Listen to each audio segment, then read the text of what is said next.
Guys, उम्मीद करता हूँ आप सब खैरियत से होंगे।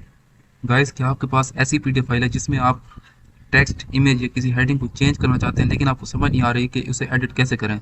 तो आज की इस वीडियो में मैं इसी पीडीएफ फाइल को एमएस वर्ड में ओपन करूंगा, उसे एडिटेबल डॉक्यूमेंट में कन्वर्ट करूंगा, फिर उसे एक प्रोफेशनल वर्ड डॉक्यूमेंट की तरफ फॉर्मेट करेंगे। और सबसे अहम बात कि मैं आपको सिर्फ पीडीएफ ओपन करना नहीं बताऊंगा बल्कि ये भी दिखाऊंगा कि text, images, headings, numbers, document formatting को प्रोफेशनल कैसे बनाया जाता है। तो वीडियो को आखिर तक ज़रूर देखें क्योंकि आखिर में आपको ओरिजिनल पीडीएफ और हमारी फाइनल प्रोफेशनल फाइल का वाज़ेह फ़र्क भी दिखाऊंगा। तो चलिए गाइस, पीडीएफ फाइल को एमएस वर्ड में ओपन करते हैं। हम सबसे पहले हमने ये वर्ड ओपन किया है। हम यहाँ पर इसके बाद इस पहले पीडीएफ क्लोज कर देते हैं। उसके बाद गाइस, ये जो पीडीएफ की फाइल है आपने सिंपली इसको ड्रैग करके एमएस वर्ड में छोड़ देना है। ये आपको एडिटेबल वर्ड डॉक्यूमेंट का ऑप्शन दे रहा है, यहाँ से आपने ओके पर क्लिक करना है। उसके बाद गाइस, ये कुछ ही यानी कि देर में आपकी जो पीडीएफ फाइल है उसको यानी कि एमएस वर्ड में एडिटेबल फॉर्म में ओपन करेगा। उसके बाद गाइस, सबसे अहम बात कि आपने जो ही इस पीडीएफ को ओपन करने से एमएस वर्ड के डॉक्यूमेंट में, तो आपने एक बार इसको चेक कर लेना है कि इसमें यानी कि जो पिक्चर्स, टेक्स्ट थे वो अपनी जगह पर अलाइन है, यानी कि कोई मिस तो नहीं होगी पिक्चर या टेक्स्ट वगैरह। तो हमने यहाँ पर इसको स्क्रॉल करके यहाँ से हम इसको देख लेते हैं कि इस पीडीएफ में यानी कि कोई डाटा मिस तो नहीं हो गया। बस आपने सिंपली इसको एक बार चेक लाजमी कर लेना है स्टार्ट में। गाइस, अब हम डॉक्यूमेंट की सबसे अहम चीज़ यानी मेड हेडिंग को प्रोफेशनल बनाएंगे। उसके लिए गाइस, आपने सिंपली इस हेडिंग को सिलेक्ट करना है। यहाँ से हम इस पर इसको क्लिक करके इसको सिलेक्ट करेंगे। उसके बाद गाइस, इसको हम यहाँ से बोल्ड करेंगे। बोल्ड करने के बाद गाइस, इसका हम तकरीबन साइज़ जो है वो 18 से 22 कर लेते हैं, यानी कि इसके दरमियान आप कोई भी यानी कि जो आपको अच्छा लगे वो आप कर लें। यहाँ से इसको 18 से 22 कर देते हैं। उसके बाद जो इसकी अलाइनमेंट है उसको सेंटर में ले जाते हैं। गाइस, इसको भी सेंटर अलाइनमेंट कर देते हैं। उसके बाद गाइस, कि आपने एक और चीज़ का ख्याल रखना है कि आपकी हेडिंग ऐसी होनी चाहिए कि देखते ही मालूम हो जाए कि ये डॉक्यूमेंट का मेन टाइटल है। गाइस, आप इस हेडिंग के बाद अब बारी आती है सब हेडिंग्स की, यानी कि इसमें कोई टेक्स्ट यानी कि जो आप देख रहे हैं कोई छोटा बड़ा भी हो सकता है, तो हमने यानी कि इसको भी अलाइन करना है। तो गाइस, उसके लिए हम यहाँ से पहले यानी कि इस टेक्स्ट को सिलेक्ट कर लेंगे नीचे वाले। यहाँ हम इसके दौरान जो गैप है ये भी आपने यानी कि चेक करते रहना साथ साथ। यहाँ से गाइस, हमने इसको सिंपली यानी कि सिलेक्ट करना है।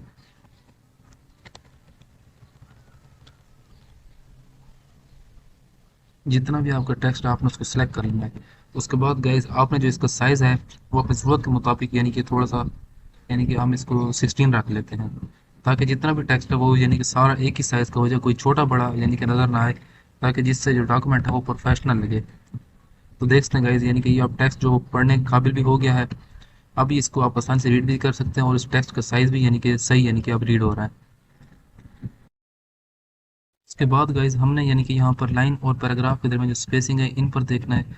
इनको भी हमने अपनी ज़रूरत के मुताबिक यहाँ पर एडजस्ट कर लेते हैं।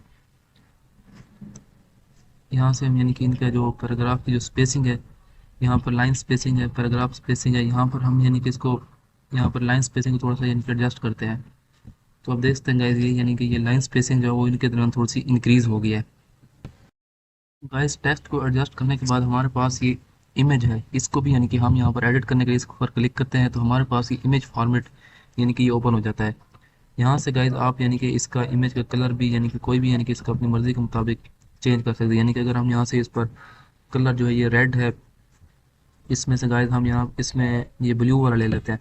इस पर क्लिक करेंगे तो इमेज का कलर चेंज हो जाएगा। इसके अलावा इसकी पोजीशन यानी कि थोड़ा सा आप इसको यहाँ पर गाइस, यहाँ पर ये रोटेट भी कर सकते हैं यानी कि अपनी ज़रूरत के मुताबिक।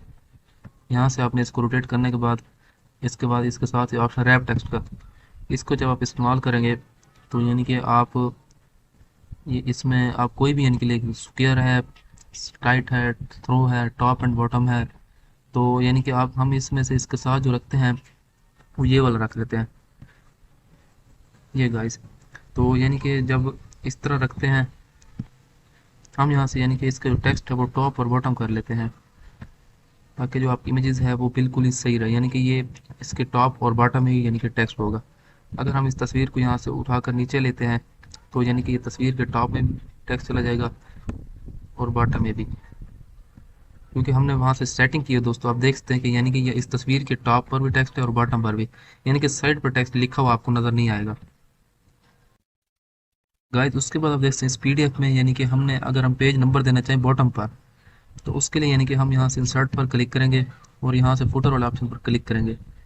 यहाँ पर गाइस हम यानी कि ये ब्लैंक वाला इधर क्लिक करके ना, यहाँ से गाइस हम इसमें पेज नंबर दे देते हैं, यानी कि ये बॉटम ऑफ पेज, इस पर क्लिक करके ये पेज नंबर। तो उसके बाद आपने यहाँ से ओके पर क्लिक कर देना है।